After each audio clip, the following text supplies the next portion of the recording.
Assalamualaikum warahmatullahi wabarakatuh.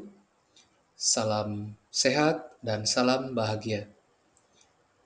Berjumpa lagi dengan saya Suheli Karyadi, guru SDN Taman Sari 1, Kecamatan Pulau Merak, Kota Cilegon, Provinsi Banten. Dalam aksi nyata topik 2, Merdeka Belajar. Di dalam aksi nyata ini yaitu menyebarkan pemahaman merdeka belajar. Lalu, apa itu merdeka belajar? Merdeka belajar adalah pendidikan yang fokus terhadap perubahan agar dapat bermanfaat bagi lingkungan masyarakat. Mendidik dan mengajar adalah proses untuk menjadikan manusia menjadi manusia yang seutuhnya. Itu merupakan kalimat yang disampaikan oleh Ki Hajar Dewantara. Merdeka belajar yaitu salah satu upaya kemerdekaan dalam berpikir dan berekspresi. Pada dasarnya, program Merdeka Belajar ini memiliki tujuan untuk memerdekakan guru dan siswa. Pada topik 2 tentang Merdeka Belajar ini, terdapat 5 modul pembahasan. Yang pertama, modul 1 mengenali diri dan perannya sebagai pendidik. Modul 2, mendidik dan mengajar. Modul 3, mendampingi murid dengan utuh dan menyeluruh. Modul 4, mendidik dan melatih kecerdasan budi pekerti. Dan yang kelima, pendidikan yang mengantarkan keselamatan dan kebahagiaan. Meningkat kepada modul 1 tentang mengenali diri dan perannya sebagai pendidik. Pendidik tentu sudah seharusnya mampu mengenali karakteristik dan kebutuhan murid. Akan tetapi, hal yang paling mendasar juga harus dimulai dari diri sendiri, yaitu mengenali kekuatan dan kelemahan diri. Ibu dan bapak guru merefleksikan kekuatan dan kelemahan yang kita punyai, agar dapat mengelola apa yang kita miliki tersebut untuk berperan mendidik murid-murid kita. Lantas, apa peran kita sebagai guru?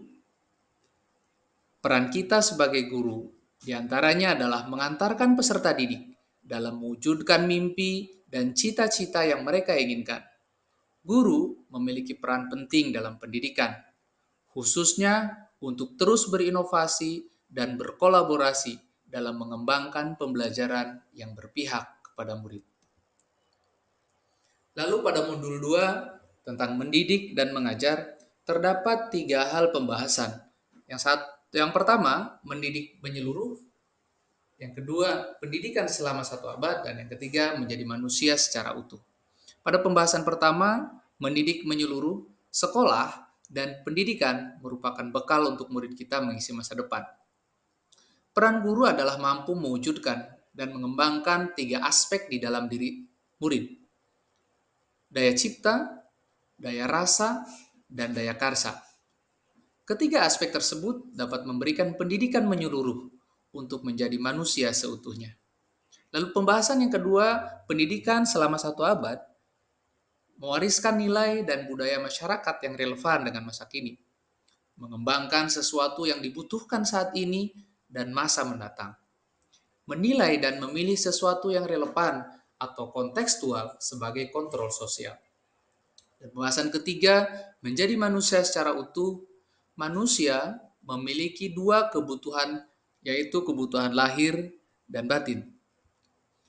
Pendidikan seyogianya dapat memenuhi kebutuhan tersebut. Kemudian, meningkat kepada modul 3, mendampingi murid dengan utuh dan menyeluruh. Tidak ada individu yang sama, dan zaman selalu bergerak dinamis. Menyadari keunikan setiap murid merupakan satu hal yang penting. Pendidikan seyogianya bukan sesuatu yang kaku dan pakem.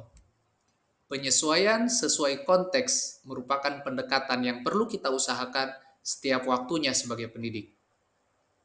Apakah cara mengajar kita sudah sesuai dengan keadaan saat ini? Kodrat keadaan merupakan bagian yang tidak terpisahkan dari dasar pendidikan murid. Pendidikan bergerak dinamis, menyesuaikan keadaan yang terus bergerak begitu cepat. sebagai guru perlu mengantisipasi dan membaca arah perubahan tersebut. Kodrat keadaan terdiri dari dua hal, yaitu kodrat alam dan kodrat zaman. Kodrat alam merupakan bagian dari dasar pendidikan murid yang berkaitan dengan sifat dan bentuk lingkungan di mana mereka berada. Kodrat zaman merupakan bagian dari dasar pendidikan murid yang berkaitan dengan isi dan irama. Asas trikon dianggap menjadi jawaban yang tepat menuju pembelajaran yang berpihak kepada murid. Dengan trikon, yaitu continue, convergent, dan konsentris, guru dapat merancang pembelajaran yang berkelanjutan, terbuka, dan berdasarkan kebudayaan bangsa.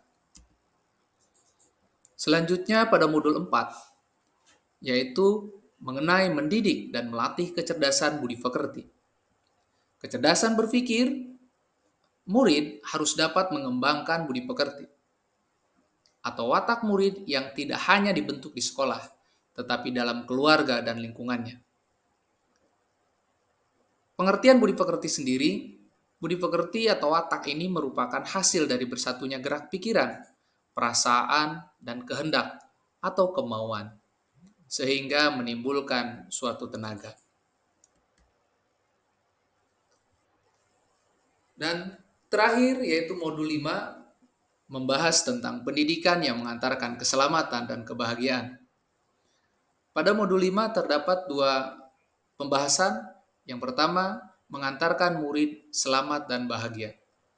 Pada pembahasan yang pertama ini, mengantarkan murid selamat dan bahagia, terdapat 3 pembahasan. Yang pertama, selamat dan bahagia. Kedua, mengenai sistem Among. Dan yang ketiga, merdeka belajar abad 21.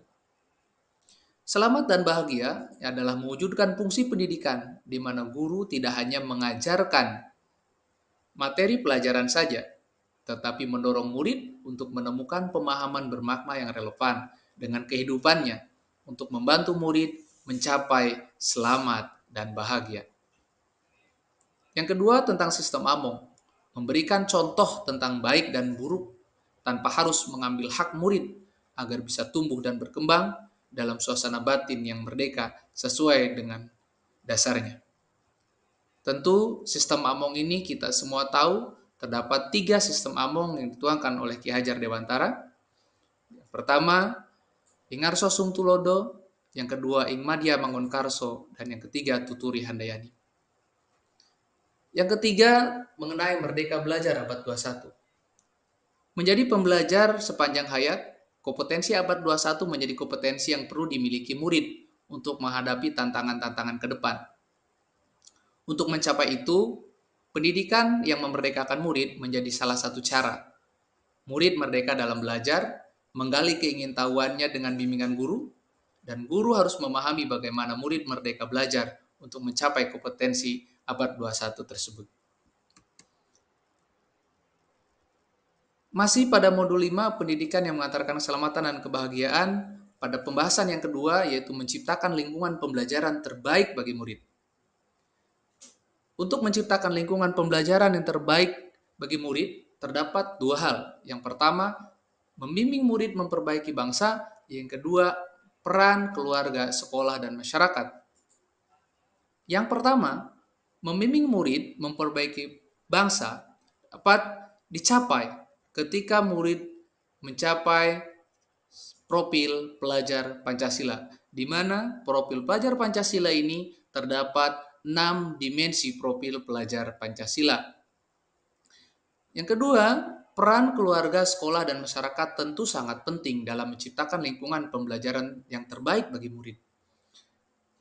Peran keluarga, sekolah, dan masyarakat atau kita kenal dengan trisentra pendidikan, di mana ada keluarga, sekolah, dan masyarakat amat penting dalam menciptakan lingkungan pembelajaran yang terbaik bagi murid. Ingat, sebagai guru kita harus siap mengikuti perubahan zaman. Itulah mengapa guru harus belajar sepanjang hayat, siap menerima perubahan dan beradaptasi dengan perubahan. Guru harus keluar dari zona nyamannya dan harus terbuka dengan hal-hal yang baru. Demikian, terima kasih. Mohon maaf atas segala kekurangan. Kiranya Mohon dapat memberikan respon umpan balik dan tanggapan positif atas aksi nyata yang telah saya sampaikan. Demikian, terima kasih. Bila taufiq wal hidayah. Wassalamualaikum warahmatullahi wabarakatuh.